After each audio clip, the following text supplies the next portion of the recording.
अन्योगासेयो तो part time start होता है जहाँ पर होंगी जो है वो युनवो को किस कर लेती है और युनवो उसके फ़ोन की बैटरी देख रहा होता है कि 1% बची और फिर उसका फ़ोन जो है वो डेड हो जाता है। फिर वो दोनों जा रहे होते हैं तो युनवो उसका फ़ोन लेने की कोशिश करता है बट वो ले नहीं पाता और उसके पीछे पीछे चलने लग जाते हैं। फिर जब होंगी उसके रूम में जाने लग जाती है तो युनवो उसका हाथ पकड़ लेता है और उससे पूछता है सोने जा रही हो क्या तुम। तो होंगी इसे इतरा के मना कर देती है और कहती है कि शायद पता नहीं और रूम में चली जाती है। बाहर युनवो कहता है कि इसने फ़ोन चार्जिंग पे लगा दिया ना, फटाफट इसका फ़ोन चार्ज हो जाएगा। और इधर रूम में होंगी कह रही होती है कि कह देता कि उसको रूम के अंदर आना था, बोला ही नहीं उसने। और वो उसका फ़ोन चार्जिंग पे लगा के नहाने चली जाती है।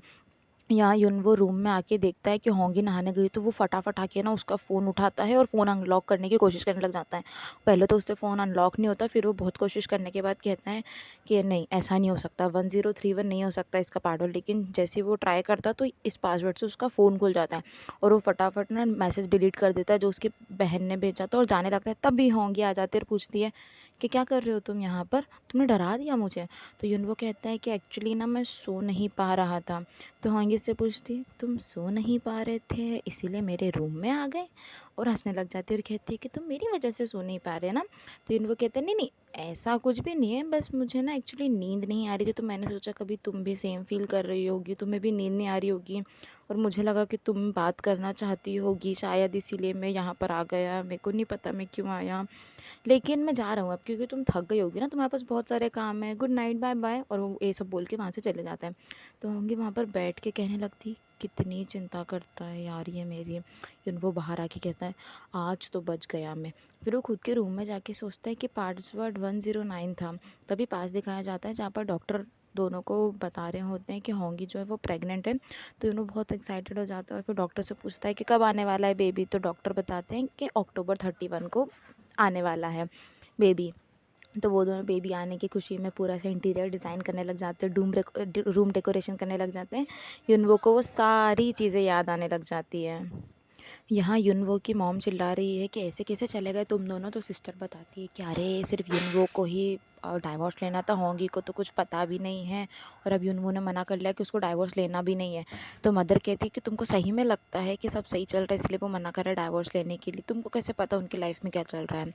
और फिर उनको मैरिज के वक्त की बातें याद आने लग जाती है जहाँ पर होंगी की मदर उनकी कुछ कन्वर्जेशन होती है जहाँ पर होंगी की मदर कहती है कि आपका बेटा ना बहुत ज़्यादा स्मार्ट है, उसने मेरी बेटी से शादी करी, लॉयर है ना वो, तो सारी चीज़ों को आराम से सोच के रखता है वो, इसीलिए उसने सारी चीज़ों को देख लिया था पहले ही। वो की मदर कहती है कि हमारे बच्चों की शादी हुई है तो हमारा भी फ़र्ज़ बनता है ना कि उनको हैप्पी मैरिड लाइफ चलाने में उनकी मदद करें। तो होंगी की मदर कहती है कि शादी उन्होंने की है ना तो चला भी खुद ही लेंगे वो, हमको इससे कोई मतलब नहीं, और वहाँ से वो चली जाती है।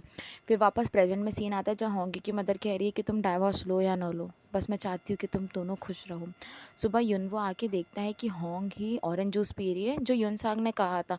तो वो कहता है कि ये तो बहुत ज़्यादा ठंडा होगा ना, एक काम करते चाय बनवा देते, तुम चाय पी लो।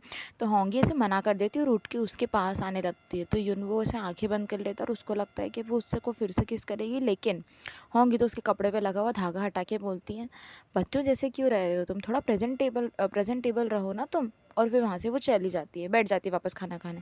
तो युनवो वॉशरूम में आके कहता है कि मेरा दिल क्यों ज़ोर से धड़कने लगा था। हाँ मैं डर गया था ना उससे, इसीलिए ऐसा हुआ होगा पक्का। इधर होंगी तैयार होकर मीटिंग के लिए आती है तो युनवो उसको बस ऐसे देखता ही रह जाता है। होंगी उससे आके पूछती है कि आज मीटिंग के लिए कैसा लग रहा है मेरे ऊपर। तो वो कुछ जवाब ही नहीं देता और बस उसको एकटक देखते ही रहता है। तो होंगी पूछती क्या अच्छा नहीं लग रहा है क्या मेरे ऊपर। तो उन्होंने कहता है नहीं नहीं बढ़िया लग रहा है ना तुम पे, बहुत अच्छा लग रहा है। और फिर वो बाहर आके खुद से कहने लग जाता है कि मेरे को सुंदर क्यों लग रही थी वो। और फिर होंगी आके कहती है कि तुम ना अच्छे लग रहे हो इस सूट में, और कार की तरफ चली जाती है। तो वो युनवो ऐसे ब्लश करने लग जाता है कि अरे वाह इसने मेरे को कॉम्प्लीमेंट किया। ऑफिस में भी युनवो के कलीग पूछते हैं कि तुम आज अच्छे मूड में हो ना। तो युनवो पूछते हैं नहीं तो ऐसा क्यों तुम कह रहे हो। तो वो बोलता है नहीं नहीं आप एक्चुअली गाना गुनगुना रहे थे ना तो मुझे लगा आप अच्छे मूड में होंगे। तो यून वो खुद से पूछता है कि उसने तारीफ़ करी इसलिए तुमको इतना खुशी हो रही है ना, इसलिए तुम ज़्यादा ऐसे उछल रहे हो ना।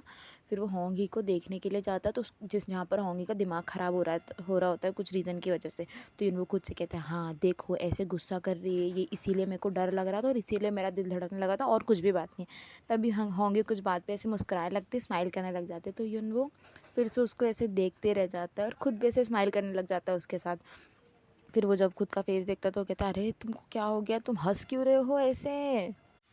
ये सारी बातें वो उसके दोस्त को बताता है, तो उसका दोस्त कहता है कि ये तो डेंजरस हो जाएगा, बिल्कुल ऐसा लग रहा है कि 2 एक्टर ना शूटिंग करते वक़्त ना एक-दूसरे के प्यार में गिर गए हों। तो इन्हों मना कर देता है, नहीं, नहीं ऐसा कुछ भी नहीं है। तो उसका दोस्त बोलता है, अच्छा ऐसा नहीं है तो फिर तुमने उसके लिए शूज़ क्यों खरीदे? तो बताता है कि ऑफ़िस में जब युनवो होंगी को देख रहा होता है, तो वो देख रहा था कि वो जल्दी-जल्दी चल रही होती है और चलते-चलते एकदम से लड़खड़ा जाती है।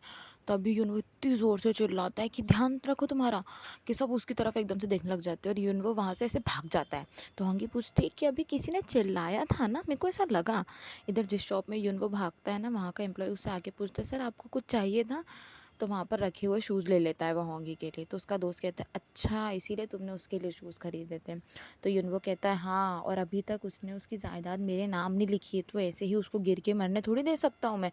तो उसका दोस्त पता है, अच्छा अच्छा हाँ, शूज़ लेके गए तो क्या कहा उसने?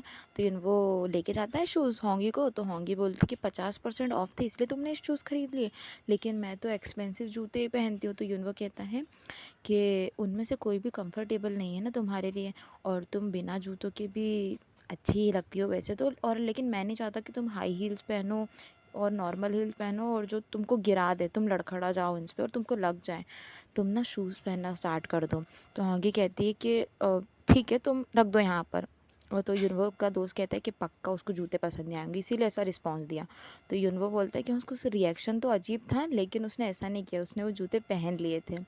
युनवो का कलीग कहता है कि बहुत ज़्यादा मिल रहे हैं ना ये दोनों, तभी युनसांग आके होंगी से मिलता है। तो युनवो कहता है, अरे नहीं नहीं, वो तो बस हरसायना की वजह से मीटिंग वीटिंग चल रही है ना, इसीलिए उनका मिलना हो रहा है। तो उसका कलीग कहता है कि नहीं, ये तो रोज़ आता है मिलने के लिए, डिनर विनर कॉफ़ी वॉफ़ी सब साथ में हो रहा है इन लोगों का। तो युनवो कहता है कि जिनको बहुत ज़्यादा काम रहता है ना, उनके पास वक्त नहीं होता, तो वो डिनर कॉफ़ी टाइम सब में काम की ही बातें करते हैं। तभी युनसांग ना ऐसे होंगी के बाल जमाने लग जाता है, संवारने लगता है। तो युनवो ऐसे ऑकवर्ड होके बोलता है, युनसांग को ना शायद पता नहीं होगा कि होंगी को पसंद नहीं है कोई इसके बालों से हाथ लगाए।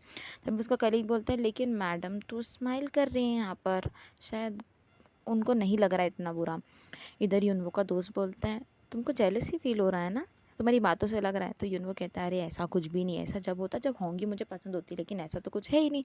तो उसका दोस्त कहते हैं, हाँ लेकिन तुम्हारे साफ मुंह पे दिख रहा है कि तुम झूठ बोल रहे हो मुझसे और तुमको बहुत जेलसी फील हो रही है। इधर कार में युनसांग पूछता है कि तुम ये शूज़ पहन के जाओगी मीटिंग करने के लिए? तो होंगी कहती है, हाँ मेरे हस्बैंड ने दिए मुझे ताकि मैं कंफर्टेबली चल सकूँ और बिना गिरे कहीं पे भी आ जा पाऊँ, और वो स्माइल करने लग जाती है। तो युनसांग उसको अजीब तरीके से देखने लग जाता है। फिर इधर मीटिंग से पहले युनसांग कहता है, अब तुम मेरी बात ध्यान से सुनो, जो भी बोले ना मिस्टर हरमन उसको चुपचाप सुनना, और लास्ट में सिर्फ एक ही चीज़ कहना कि ये वाला पार्ट यहीं ख़त्म होता है। And for the next part don't forget to like share and comment on this video and subscribe to my channel. I love you, 감사합니다, bye.